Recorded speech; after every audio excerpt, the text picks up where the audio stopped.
ഇന്നൊരു ആലു പൊറോട്ടയുടെ വീഡിയോ ആണ് കേട്ടോ. അതിനായിട്ട് 1 കപ്പ് ഗോതമ്പ് പൊടി ഒരു പാത്രത്തിലേക്ക് ഇട്ട് കൊടുത്തിട്ടുണ്ട്. കുറച്ച് വെളുത്തുള്ളി ചോപ്പ് ചെയ്തതും കുറച്ച് മല്ലിയില അരിഞ്ഞതും കൂടി ഇട്ട് കൊടുത്തിട്ടുണ്ട്. ഇതിലേക്കൊരു വലിയ ഉരുളക്കിഴങ്ങ് പുഴുങ്ങി കട്ടയില്ലാതെ പൊടിച്ചതും കൂടി ഇട്ട് കൊടുത്തു. 1 സ്പൂൺ ചില്ലി ഫ്ലേക്സ്, കുറച്ച് ഗരം മസാല, കുറച്ച് നല്ല ജീരകം, ആവശ്യത്തിന് ഉപ്പ്, കുറച്ച് മഞ്ഞൾപ്പൊടി, 1 സ്പൂൺ നെയ്യും കൂടി ഇട്ട് നല്ലതുപോലെ ഒന്ന് ഉടച്ചു കൊടുത്തതിന് ശേഷം നമുക്ക് കുറച്ച് വെള്ളം ഒഴിച്ച് ഒന്ന് കലക്കി എടുക്കണം കേട്ടോ.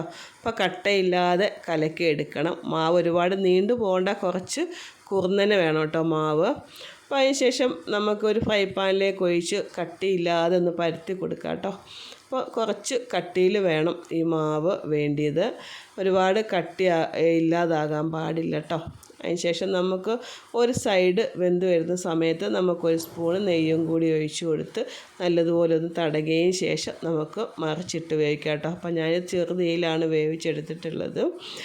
ഇതിനൂടെ കറി ഒന്നും ആവശ്യമില്ല കേട്ടോ. നല്ലൊരു എരിവും നല്ലൊരു ടേസ്റ്റിലാണ് ഈ പൊറോട്ട നമുക്ക് കിട്ടുന്നത്. പക്ഷേ ഞാനിവിടെ ലേശം ഉരുളക്കിഴങ്ങ് കറി ഉണ്ടാക്കിയിരുന്നു, കുറച്ച് ബീഫും ഉണ്ടായിരുന്നു കേട്ടോ.